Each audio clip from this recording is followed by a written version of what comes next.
All right, good evening. I'd like to thank everybody for tuning in again. The last town hall we did was back on December 9th. So with news of the vaccine and administration and distribution of the vaccine, I thought it was appropriate to host another town hall and try to answer questions. I know there's a lot of questions circulating out there, along with providing an update on case data and where we stand locally. So thank you again for tuning in. Quick kind of run of the program as usual.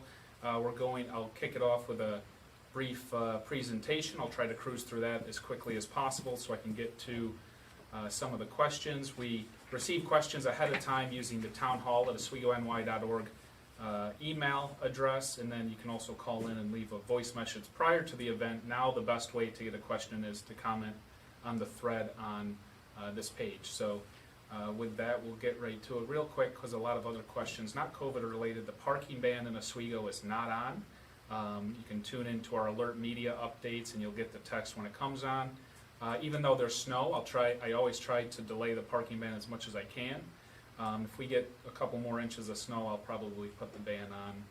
It's looking like maybe early next week, but stay tuned. As of right now, you can keep parking on the street and wherever it's legal to do so. So with that, we will get to it.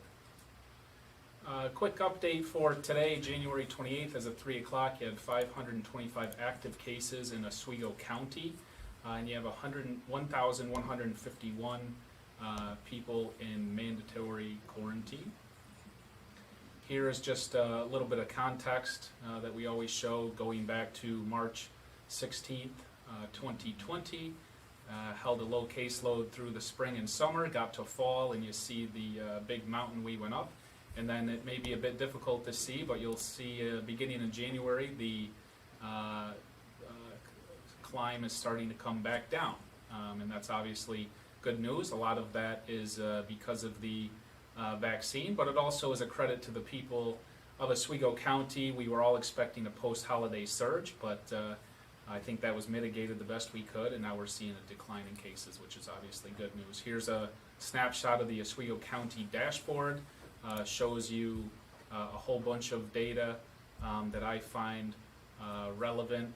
551 active cases, 5,561 total positive cases since the beginning, and you can see some of the other data as we cruise through here. You'll see on that map that obviously the city of Oswego is gray, which means that we contribute obviously a lot of the positive cases county-wide, but you see some of our neighbors, city of Fulton, areas out in West Monroe are catching up. But overall, favorable news, all things considered. You'll see this slide here that I like to reference, 39.3 positive cases, that's per thousand. These were some of the metrics that we followed when we were talking about being labeled a yellow and orange zone, which luckily we don't have to worry about now because the governor removed those micro cluster zones. But again, just another indication that cases are moving in a positive. All the data is moving in a positive direction. Shifting to the vaccine conversation, I wanted to show this slide because it really articulates the vaccine distribution process and the phases that individuals fall under.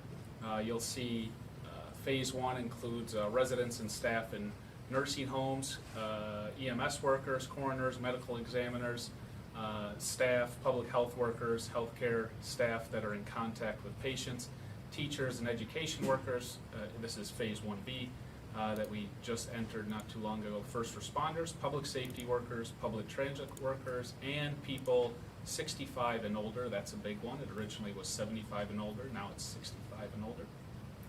So the point of showing this slide is we have a lot of folks asking when they can get vaccinated as they hear their friends and neighbors are getting vaccinated. If you don't fall in either of these phases and in the groups that we have in the bullets there, then you are not eligible to be vaccinated now. The issue, I'll talk in more detail using this slide, is supply. Supply starts at the federal government It's distributed to states all around the country, and then it makes its way to county governments, healthcare providers, pharmacies.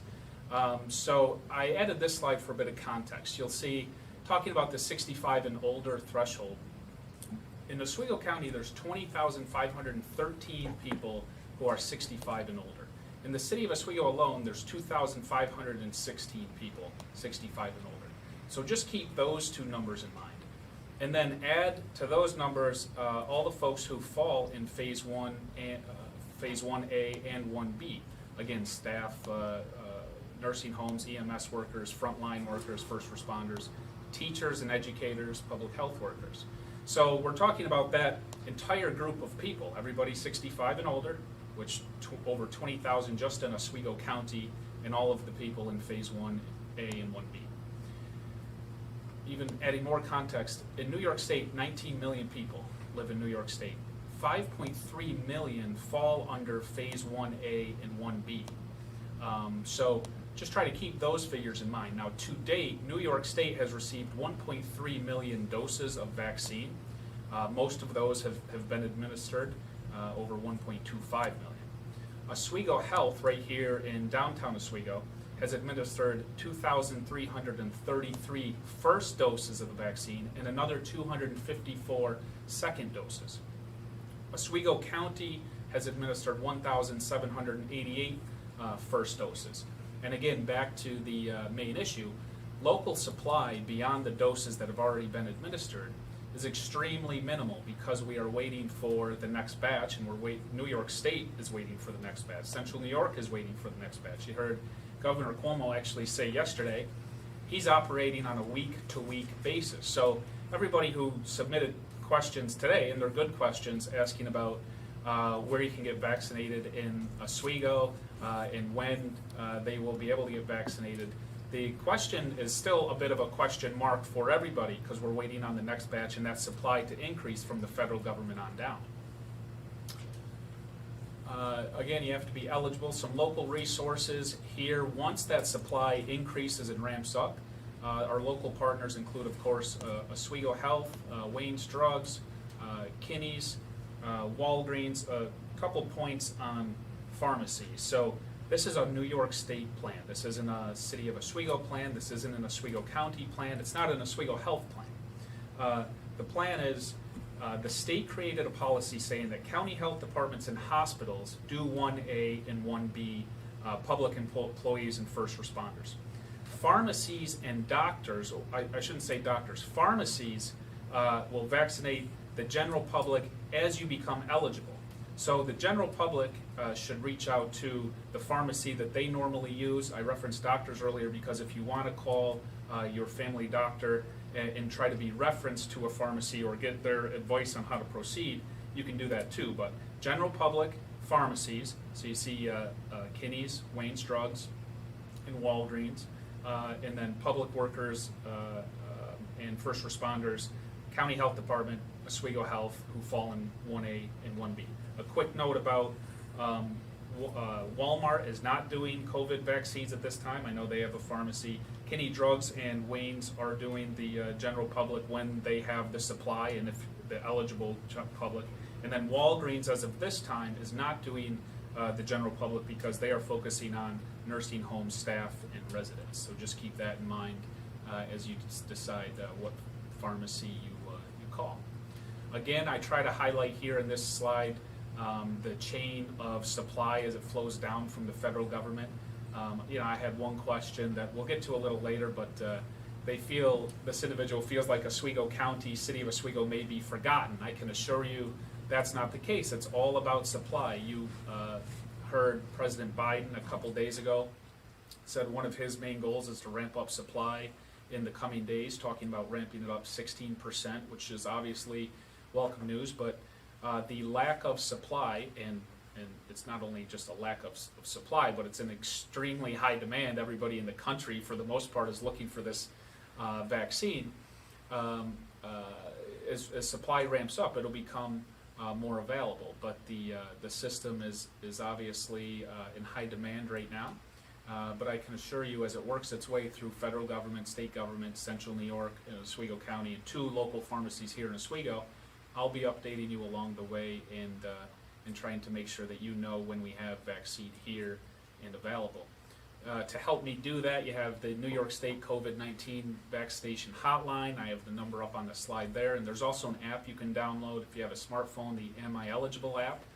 So if you enroll or try to occasionally call the hotline, you can really be in the system and know when you're eligible and where you can go and how to get vaccinated. Oswego County made a nice announcement, I believe yesterday, where if you're a county resident and you need a ride to your vaccine appointment, you can call 315-598-1514 to get the transportation to your appointment Monday through Friday. And that wraps up a lot of the information. We'll get to some more granular detail once we start answering some of the questions that were submitted ahead of time. But I wanted to take a moment because, as I mentioned, our data is moving in a favorable direction, and it's a community effort first to the public, Oswego residents and county residents, of course, but also community partners. I said in my State of the City address that some community partners and leaders have really stepped up during this time. Not only have been extremely helpful to me, but to our community as a whole, and I appreciate their partnership. Most notably would be Oswego Health, and I'm joined by Dr. Tull and Katie Pagliori today, and I'll introduce them in a moment. But City of Oswego, President Deborah Stanley out of Oswego Health. The students are due back on Monday, and I have all the trust in the testing infrastructure and protocol SUNY Oswego has set up. Of course, a partnership with Upstate Medical and SUNY has helped the City of Oswego test essential employees, which has been enormously helpful to me and department heads here in city government. And a special shout out to city departments, the Oswego Police Department and the Oswego Fire Department, Chief Griffin, Chief Chago, and all the folks at OFD have been so helpful to me and city through this entire pandemic, but especially lately. So thanking our partners. And as I mentioned, tonight's special guests, and we'll call them co-hosts from Oswego Health, Dr. Dwayne Tull, he's the Chief Medical Officer at Oswego Health, and Katie Pagliori, I hope I'm saying that right, Katie, Director of Integrated Healthcare at Oswego Health. So there are some questions. I will try to answer some of the questions that I think I can best answer. For the most part, especially vaccine-related questions, I'll have the Chief Medical Officer answer those because you'll probably believe him and trust his answers a lot more than your local politicians. So I thank you once again for tuning in. We'll start with some questions, and again, if you have some questions, just write them in on the comment thread below. We have about an hour, which just became 45 minutes carved out, so we should be able to make quite a bit of ground here in the next 45 minutes. With that, I will kick it to you, Dr. Tull. First, let me I'll tee you up with a question before we get to some of the viewers' questions, because this is something that I've heard, questions I've heard quite a bit, maybe more than any other question. Can you just explain, what a vaccine is and how a vaccine, particularly this vaccine, works once it's in your body and helps protect your body from COVID-19? Sure. Thank you, Mayor. A vaccine is a medicine, basically, that is given to a person to try and stimulate your immune system. The immune system, of course, is what our bodies use to fight viruses, bacteria, any kind of infection. Traditional vaccines, like the flu vaccine, have been made from inactivated viruses. The science has improved, and now we are actually able to make vaccines from a single protein from a virus, and that vaccine can then be used to fight the virus itself. What happens is you get that small little protein that activates your immune system to create antibodies. Those antibodies then are ready and waiting if you get exposed and if you have the virus.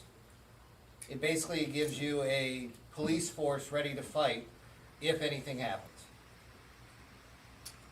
All right, great, thank you. The first question that was submitted earlier, I think I just touched on it, but it's actually multiple people wrote this in. David A., William S., Francis L. When will shots be made available to people under the age of 65 and or with pre-existing conditions or a weak immune system? Again, it's all about supply, as I said. Obviously, if you ask me, we would like to have enough shots for everybody today or yesterday, but it's just all about supply. So the phase 1 and 1A and 1B were obviously purposefully designed by state government to vaccinate people who help make our healthcare system run, the most essential of the essential, who our hospitals rely on, first responders, the folks that everybody needs, especially during a pandemic, and that's how that was categorized. And then obviously 1B, people 65 and older, teachers as the school districts come back online. So I think the 1A and 1B phases certainly make sense, but it is frustrating, particularly if you're 64 years old and if you have weak immune systems or pre-existing conditions. So, I think maybe I'll toss it to Katie in a moment, but I think we'll try to estimate a timeline on the general population, the average person. My personal opinion is we're looking at late spring, May, June. Of course, the Biden administration has made clear they're going to try purchasing more vaccines. You hear about Johnson & Johnson coming online soon, which would be helpful. So hopefully that supply picks up. But personally, I think we're talking general population in late spring. Katie, do you want to talk about maybe your, I think we answered this person's question, but maybe you can elaborate on the more professional or expert timeline as you see it, and maybe toss in what herd immunity means as well. Thank you. Yeah, so we do expect to see over the next few weeks to be getting doses. So one thing to realize is that as the governor is getting doses, the state is getting doses, they're rolling those out to the different counties and the different entities within those counties. So we get about 48 hours notice when we know that we're getting doses. So that's when we will open up those links using the MI eligible. So what we're seeing right now is it's probably going to take us about 17 to 18 weeks for the 1B population that we have, the 1A and 1B. We have done a good number of the 1A in our community, so we're working on those 1B, and we're getting those links out the best we can. So we would expect with the current supply that we've been seeing about 17 more weeks for us to be rolling those out. And then that 65 and older population, that's going to take a bit longer, and we would expect that it's going to go probably into spring, early summer. And as I said earlier, even the governor of the state of New York is operating week to week. That's how in flux the whole system is, and of course Oswego Health is somewhat under the same situation as we wait for federal supply to kick up. You want to talk about herd immunity and what that means, and talk about it in the context of like summer events, Harborfest, 4th of July parade. Yeah, so there's two things with herd immunity. So the first is protecting others and protecting yourself. So the rules right now are we're using two different strategies to help us with that herd immunity. We want to prevent people from getting COVID. So those are the things that we're doing, like masking, hand washing, social distancing.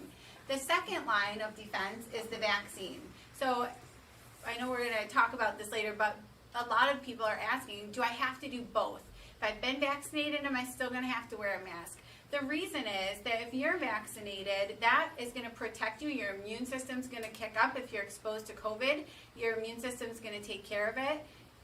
In conjunction with that, to protect the people that haven't been vaccinated, and those are that herd immunity. We want most people protected, are the other things that we're doing, the masking, the hand washing, the social distancing, avoiding those large gatherings. As more people are vaccinated, we will see that we can move more about in our communities, and there will be rules around that, I'm sure, from the experts, the CDC, saying this is what we're seeing in this vaccinated population. Great. The next question, Diane, why? Why do we need to get 2 shots? I'll give this to you, Dr. Toll. Why do we need to get 2 shots, and how long between shots?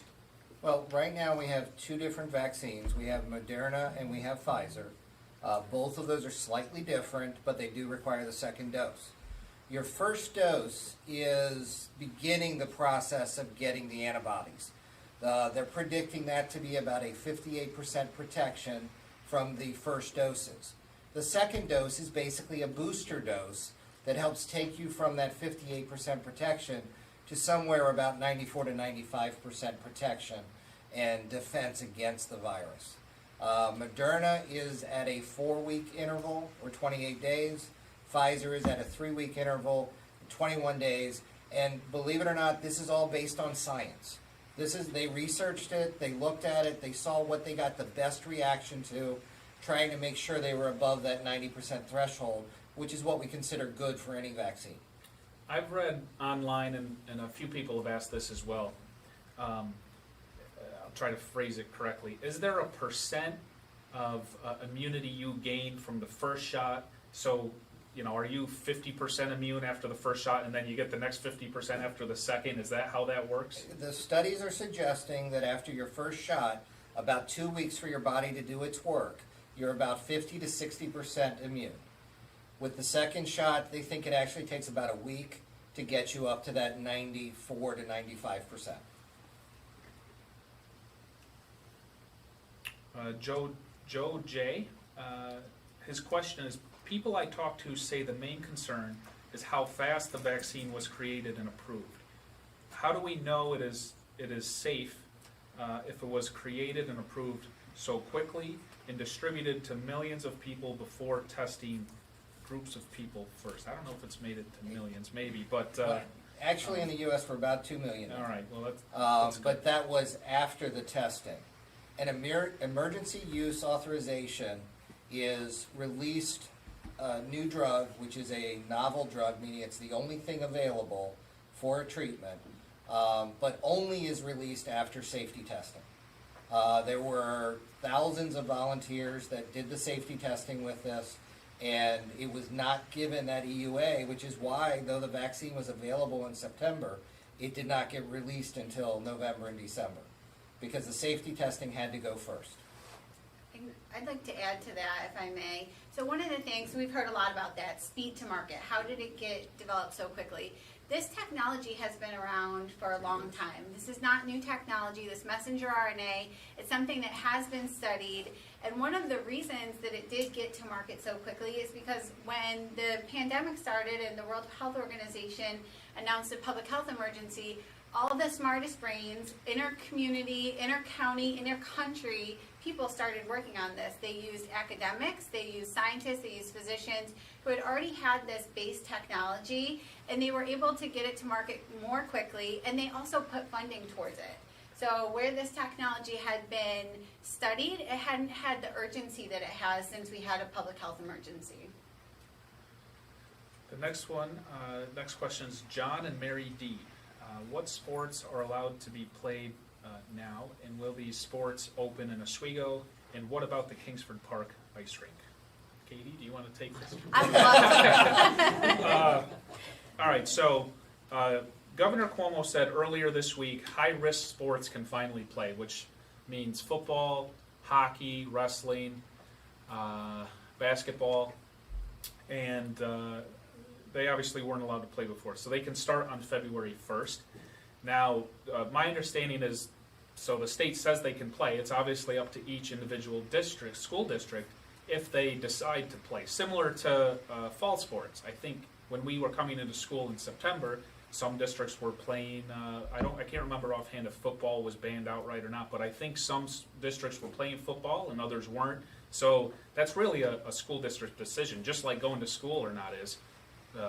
I would like to see kids get back in school and then talk about sports, but hopefully we can get it all back online quickly. So I think hockey in Oswego, again, a district decision as far as varsity goes. I believe minor hockey has been practicing and somewhat playing, which is good, and they use the Crisafulli rink. The Kingsford Park rink, we made a decision once high-risk sports weren't allowed to play. We consolidated everything at the Fort Ontario rink, anticipating that this high-risk ban would remain closed and we wouldn't need the demand that comes with varsity hockey and allowing us to operate two rinks.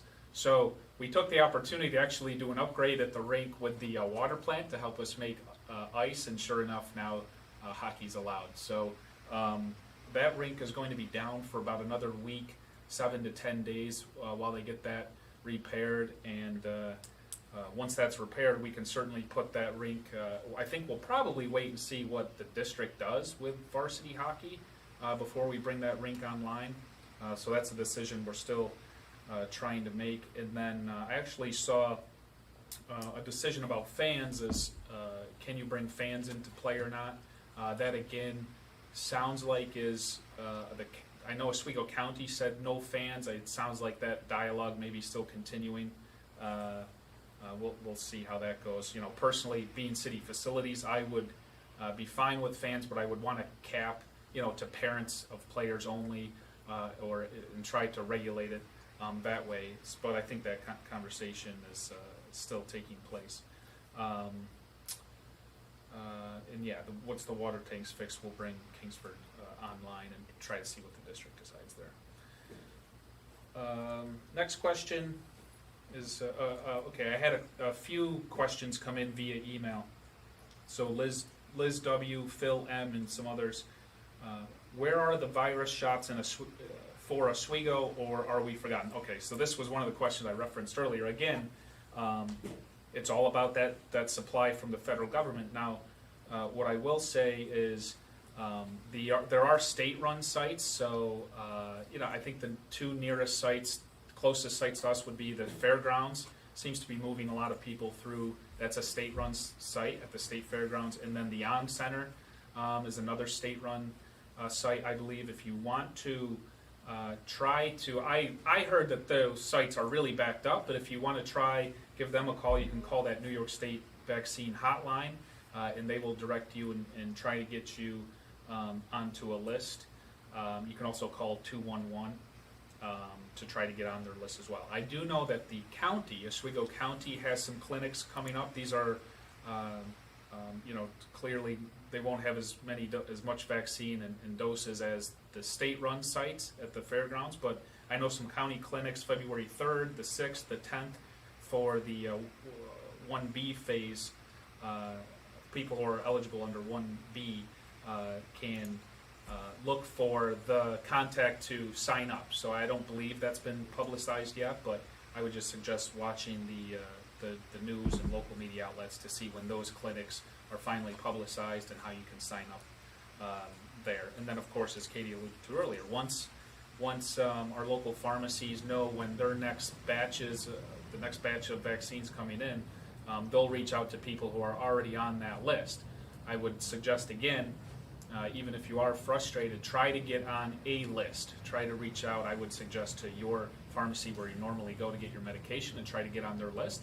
And you just have to understand that supply is limited, the demand is enormously high, and it's going to take some time to get through that list, but at least you're on a list. And if you can slip into these state-run sites at the fairgrounds, then that'd be helpful too. The next question is Yvonne.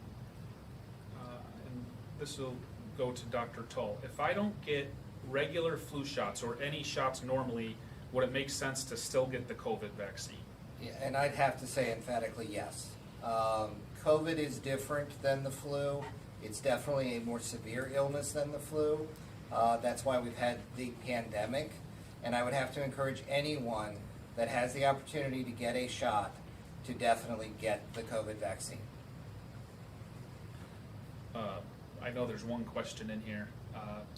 Talk about, have people experienced side effects, and what are some of those side effects? I mean, most of the side effects that people are having are flu-like symptoms.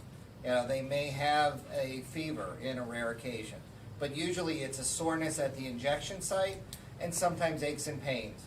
Sometimes the second dose is a little worse than the first dose, but thus far in our county we have not had any significant or severe reactions to the vaccine. The other thing with reactions is some people who have had COVID in the past may also have a little bit stronger reaction to the vaccine. So just to be prepared, if you've had COVID and you get the vaccine, you might notice that your immune response is a little bit stronger than it would have been otherwise. Yeah, the good news is if you do have a fever or the aches or chills after the vaccine, that means your body's doing exactly what we want it to do. It's building your immune response to be able to fight the virus if you see it again. Francis L. What is the city doing to ensure all 65 and older individuals have the opportunity to get the vaccine? Are there any sites in Oswego, and who's overseeing and administering these sites? Again, I touched on this, but it's all about supply. I will say this, several members of the Oswego Fire Department are certified to administer the vaccine. That'll be helpful down the road when supply ramps up and there are more accessible clinics and clinics more frequently throughout the community. Should local healthcare providers need assistance, or if there's any way where OFD can actually set up a clinic, we will already be prepared to help assist with that. But again, it's all about the supply, and right now that supply is going to healthcare providers and pharmacies. And I'll again mention a big help that I think, a big thing I think will be helpful will be that transportation offer, we'll call it, by Oswego County should somebody need a ride to their appointment. Next question, Stacy R. has two questions. Do people need to wear masks once they get both shots and are vaccinated? That's part one. Part two, we all know children have been able to fight off the virus, so should they get vaccinated? Yes, I'll go ahead and take that one. Okay. I did allude to this earlier. Yes, you should still mask. You should still practice all the social distancing, hand washing, masking to prevent the spread. And in conjunction with the question about children, it's a great question. One of the reasons that also it was speed to market for this vaccine is that they did not do any of the phase 3 trials on children. So right now there's not any vaccine for anyone 16 or under. So as we go into this next season and as they know more, they may develop one that's for children, but right now there are not any children who will be eligible for vaccine. It's going to be still though important, again, you're protecting yourself, you're protecting others. As we know more, as we get into the summer and then in the fall, will those regulations change about masking? We'll see as more of the population, but it's going to take a while to get to that full herd immunity of what we need to remove some of those practices. Right. Moderna was tested for 18 years of age and above, and Pfizer was tested for 16 years of age and above. Both groups are doing studies right now on minors, but those data and results are not out yet, such that, again, it's 16 or 18 and above. Next question is, I think, just more of a statement. Mary A. She says, I manage an auto repair shop in the city, and since day one of COVID, we were deemed essential, and for that we're grateful. What I would like to ask is that auto repair shops in our area be called out and thanked for what we do. Our auto technicians who have entered customer vehicles, they enter with fans blowing in their faces, are subject to whatever's in the cabin of the vehicles. I speak for my shop. We do everything to protect our customers. We take care of frontline worker vehicles so they can get to their jobs. We do it without thinking twice. Yet our type of business has been left out of every type of recognition and never mentioned. We aren't even included in the COVID vaccine rollout yet. But technicians literally put themselves at risk entering customers' personal space. Please recognize them. So I will directly recognize auto repair shops and all the garages that remain open in Oswego. I think we've categorized frontline workers, emergency responders, healthcare providers, but in my view, I know back in March and April, most people were in their homes and somehow working remote, and there's quite a few people out there that we don't mention, like auto workers, that still had to go to work every day, while I'll say folks who work in an office like myself, we were able to work from home. So, I know I admire, and I'm sure a lot of people out there, even though they may not say it every day, recognize and appreciate the service that everybody who still had to go outside and be around the public and be in personal space had to do throughout the shutdown, and especially as the caseload came up here locally in fall in winter. I always say give credit to the police and fire department, but our DPW, they keep the streets clean, and they were out every day helping with community projects and cleaning streets and picking up brush in neighborhoods, and of course doing snow removal now. So that's why I always say it's a community effort, and even though in a quick soundbite or statement it's easy to say frontline workers, I think the appreciation and recognition is there, even though we don't say quite as much for all the folks who still went to work and provided the services they provide despite everything working against them, most notably the pandemic. So thank you, and thank you Mary, for pointing that out and recognizing your shop and all the other repair shops out there. Next question is from Dick A. When and how will people who are homebound be given the opportunity to be vaccinated? This is a really good question. I'll perhaps kick it to the folks at Oswego Health, but again, it's this one's a bit difficult to explain because if you're homebound, you have health concerns, but it's all about supply right now, and if you're homebound, quite frankly, your exposure's considerably limited because you're not going anywhere. The people coming in and out of your home certainly may be exposed and introduce it to the home, but it's all about supply. I would guess that once supply increases, there will be a mechanism introduced to administer the vaccine to those who are homebound. I know the county health department routinely does visits to people who are homebound, even when there's not a pandemic going on. And I would like to think once supply increases, those routine home visits will mean vaccine opportunities. Do you want to correct me if I'm wrong or elaborate? I think it's a great idea. One of the problems, though, is the storage and transportation of the virus. Or not the virus, the vaccine, excuse me. Once a vial is punctured, that vaccine is only good for 6 hours. So if we get enough vaccine and we are able to organize it in a manner that 6 doses, could obviously be done in an hour, then we can set that kind of thing up through our home health agencies and through the county. But again, as you said, right now, I think the best option with that, by the city and the county offering transportation, we can get some of those homebounds to the places to get the vaccine so that we don't lose doses. Next question is receives several questions, the same question here with some different scenarios. Carla M., William B., several others. I have pre-existing conditions. I have asthma, type 2 diabetic, COPD. When will I be eligible? Again, if those phases 1A and 1B are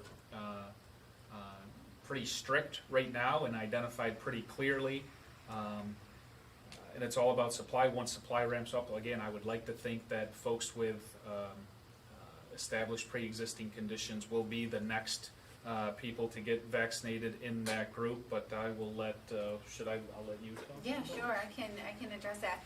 So one of the good things about this mRNA technology is that the manufacturing of these vaccines is a little faster than it would be if it was a dead virus. So when we look at that, that gives us hope that these manufacturers are going to be able to ramp up. And we've heard that there's probably some other manufacturers that are coming to market soon. So we expect that supply to increase. We hope that it does. And then those people will be eligible.